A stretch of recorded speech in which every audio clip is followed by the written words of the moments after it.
Hello and welcome to this episode of Trash to Track. In this episode I'm going to be looking at this Bachmann J39 loco, which is a split chassis, and I'm going to look at overhauling it and fitting a chip. Now you can see there I paid £40 from this, and I actually bought this from the market deep in Model Railway Club when they had a stall to try and raise money to repair the damage when their exhibition got smashed up a couple of years ago, and it's been sat in its box ever since. Now the guy I bought it off said it was a runner. Indeed, it does look to be in good condition. The detail pack's unopened. There's a bit of paper here that says to avoid it just tells you about the details in the polythene bag. Now, I do like the Bachmann J39. It is a very powerful looking 060 locomotive. There's a fair bit of detail on it considering its age, but it is of the split chassis and split axle era. So we're going to have to strip this down and have a look. Make sure it's serviceable. The tender's also quite well detailed. For its age, they're not bad models at all. So putting it onto the track, giving it a battery test, the man was true to his word on the stand, and it is actually a very good solid runner with a 9-volt battery. So I know there's nothing wrong with this, so we're going to try and convert this to DCC. I will overhaul it in the process just to put some fresh lubrication in it and make sure everything is as good as it could be. And as I said, we're going to chip this. Although I don't use that AE Models decoder in the end, I actually use a Bachmann decoder, which had already had the 8-pin socket removed from it. So using an old paintbrush, I'm just giving the model a dust over because it is quite dusty. I mean, I've had this a couple of years on the shelf waiting to be done, and who knows when it was last run by the market deeping guys. I'm also going to replace the couplings with the slimmer Bachmann version, so they're more NEM size couplings. So we'll remove those, and I'm also going to check the axles to make sure they're not split. The tender as well was also quite dusty, so I'll give this a dust down. And then we're going to look at disassembling the model. Now, taking these apart is relatively simple. There is a screw underneath the cab. You remove that. And I also remove this coupling screw here, but you don't need to do that because the front's actually held in with a clip. And I thought it was a screw, but it's not, it's a clip. So you can actually leave the front coupling on if you want. And looking at it, there is virtually no room in this model for a DCC decoder whatsoever without milling out some of the metal on the chassis. Now, I don't want to do that. It takes a long while, causes quite a mess. So what I'm actually going to do, because this is my model and it will live on my layout and in the storage yards, I'm actually going to hardwire the loco and tender together and put the decoder in the tender where there is ample room, as you will see in a moment. So I'm going to strip this down. Now, before you take the base keeper plate off with the wheels, you have to undo this mechanical lubricator, which is held on with this small screw. You have to remove that, otherwise your wheels won't come off. And then obviously these two screws under here remove the base plate. Once the base plate is removed, it's unclipped with the aid of a flat bladed screwdriver, and that allows the base to come off and the wheels to come off. And like I said, that mechanical lubricator would have been attached to the die-cast chassis, so you do have to remove it. So I'm just looking here. The grease on this model has gone quite gelatinous. It's quite sticky, so I'm going to clean all this off, strip it down, insulate the motor from the chassis halves, and DCC fit it. Now, to separate the two halves, there are 3 screws. So you just undo these, and then the two chassis sides separate, revealing an insulated motor. It's wrapped in some sort of sellotape. And the drivetrain. Now, the grease on the drivetrain, as I said, has started to solidify, so it all needs clearing out. Those springs there they conduct electricity from each half of the chassis to the brush terminals. So I'm going to remove these because we're not going to be needing these. So these springs were removed, and I'll keep them in the spares tub. Who knows, I may need them in the future. The drive gears were removed with the tweezers nose pliers, put aside ready for cleaning. Just clear my workbench up a little bit. And then what I'm going to do is I'm going to test the motor. Now, I have noticed on the motor on the actual worm gear, there is a bit of damage on there. On the end there, the thread has actually been crushed. But the motor performs really well with the battery, and I'm hoping that that crushed worm gear isn't going to affect the running. I don't think it will, because it's certainly something I've not done. So my normal method, cotton bud and methylated spirits to clean the chassis halves. I clean all the bearing faces there, all the spigots that the gears go on, and you can see just how much old grease and lubrication is coming off this. So this was given a thorough clean. Both halves were thoroughly cleaned up, and also clean all the axle runs out. No proper bearings on this model. The wheels simply sit in those cutouts, but they need to be cleaned because the wheels pass current directly from the track to the chassis halves. So all this old grease and mank is all coming off on these cotton buds. And then I went and had some lunch, and you can see now that the sun's moved around through that window, so it's actually really bright. So I'm going to take the tender top off now and just demonstrate how much room there is in here, and why I don't see the need, especially because this is my own model, to mill out any of that die casting on the chassis. It's just a messy job, and when I can hardwire the tender and loco together, especially when there's so much room in this tender. I mean, there's ample room in here for a speaker if I wanted to fit sound and everything. So I'm going to run the pickup and motor wires through the loco to the tender and have them permanently coupled. But before we do that, we go back to cleaning the parts of the loco. The base plate was also cleaned. The old grease in that well there was all cleaned out. And then I turn my attention to the driving wheels. Now these were given a thorough clean with a cotton bud and meths, especially on the insides there. Like I said, they conduct electricity from the track to the chassis halves. And it's whilst doing this that I noticed that one of the axles is actually showing signs of cracking. But it is showing signs of cracking, but the wheels themselves are solid. The quartering isn't slipping out. The wheels are not out of gauge.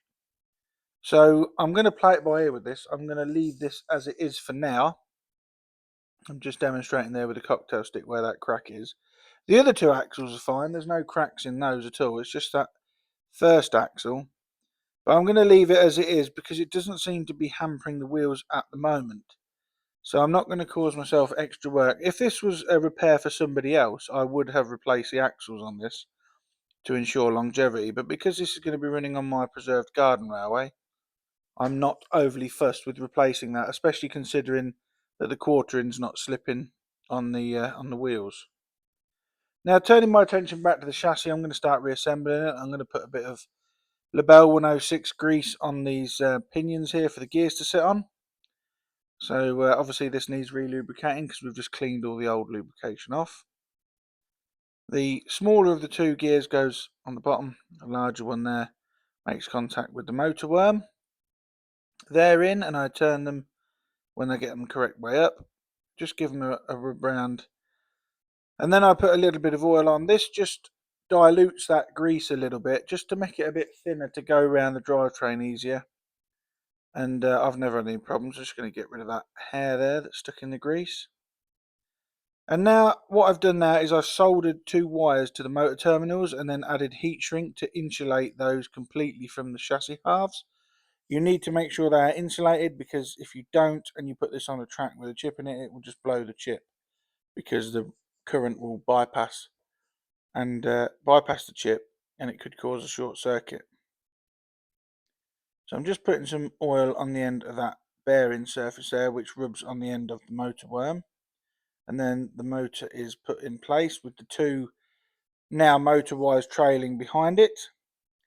And then these plastic spacers go in the bottom. The base keeper plate screws into these, so these are multifunction. They aid in separating the two chassis halves and also give anchorage to the chassis keeper plate. Small amount of grease on the motor worm, and then the two chassis halves are united together. Now, one thing I did miss was there was a plastic washer that had fallen off one of the plastic screw lugs there. There should be three washers and I missed it, but I will put it in again later on. Using a screwdriver, I just manipulate those base pieces into the cutouts on the die-cast chassis, and that is the two halves of the chassis back together. And the motor is completely isolated from those two. Now I'm going to test that with a battery in a second. Now for pickup wires, what I did was I soldered the wires into a loop, put them round the screw, and then screwed the screw in to screw the chassis halves back together. Now that will provide ample pickup from one half of the chassis, and I'll tidy these wire runs up later on. The other side, the hoop was put round the plastic insulator, and as long as it makes contact with the chassis half, you're good to go with this. Now you'll notice not having the correct wire for the decoder colours. I use purple for pickup and green for motor, so that when I wire the decoder up, I know the green wires are for the motor terminals. And there's that plastic washer that I've missed out, so I just remove that plastic piece there and slide it in and gently manipulate it around. And now once the chassis halves are back together, you can see there the pickup wires are done. I actually link the pickup and motor wires together, do a battery test on the chassis halves, and the motor spins, so that means that everything's working as it should be. Now just to test that theory properly, now that I've taken the wires apart, no amount of power on the chassis halves will power the motor, so that proves that the motor is correctly insulated. So now I'm going to refit the wheels. These go in one way, make sure they're the right way up, and that mechanical lubricator is on the correct side. And just to aid with current collection, I add a tiny drop of Pico power lube to the axles. This will provide some lubrication for the axles, but it's also conductive, so it does help conductivity between the rails and the chassis. And then the base keeper plate can go back on, and this was clipped back on, and the two screws are replaced. So now that's the chassis fully serviced, relubricated, and wired ready for DCC fitment. The last thing to go on was to screw the mechanical lubricator arm back on. This goes on the side there. And now I'm just going to tidy the wires up with some small pieces of black insulation tape. I'm also going to put a piece of insulation tape over that worm gear hole there, so the wires can run over the top of it without any danger of them coming into contact with the worm gear and possibly getting tangled up. Now on the body shell, as part of the moulding, there are some holes underneath the cab full plate. These are detail parts cast in, but they are actually handy because I'm going to thread the wires through these just to keep them neat on their way to the tender. So they were quite handy. It saves me having to drill holes out. And once that was done, the body shell was shoehorned back on, and it was quite a tight fit now with this wires in there. But I managed to gently persuade everything to go in, and then the screw underneath the cab was replaced. And then, as I said earlier, I'm going to remove the coupling screw, which I'd left in the base plate for safekeeping, and replace the couplings with these modern, or more modern NEM style, and screw those back into place. And that is the loco part virtually done now. Everything's screwed back on. And I will fit the glazing that was in the box, but I'll do that later off camera with some glue and glaze. Now, just testing with the battery, what I don't want is I don't want it to work, and it doesn't work. So everything is still insulated. And now what I'm going to do is I'm going to drill a hole in that tender frame, and the wires are going to come up from underneath and then attach to the decoder. And we're just going to jump forward in time now.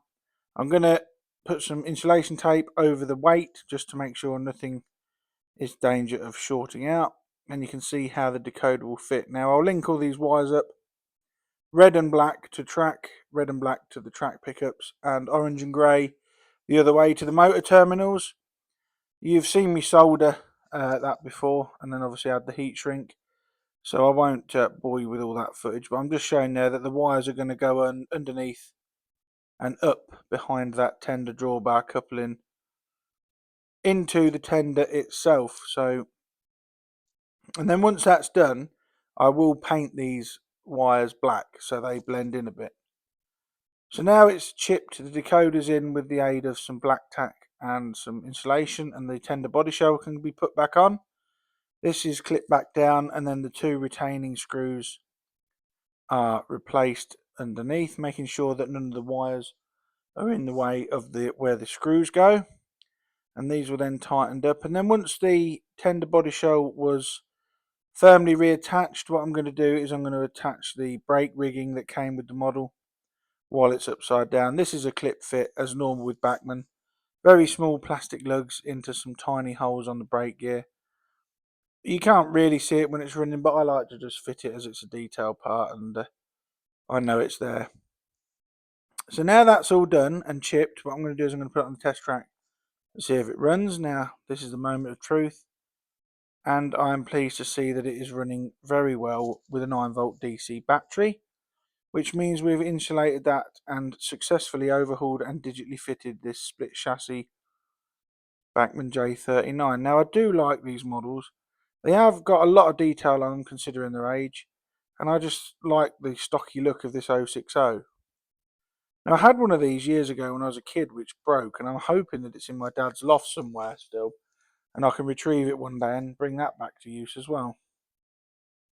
If you've got anything or a loco you'd like repairing or seen on Trash to Track, please email me at dansmodelrailways@gmail.com. Have a look and get it sent over, and who knows, it may even feature in an episode all of its own. So the J39 is now running around the garden on a passenger rake. I'll leave you now with some clips of it running around. Thank you so much for watching Trash to Track again. Please like, share and subscribe, and I welcome and read all of your comments that you leave on my videos, so please leave a comment, and I will catch you again in the next episode. Bye for now.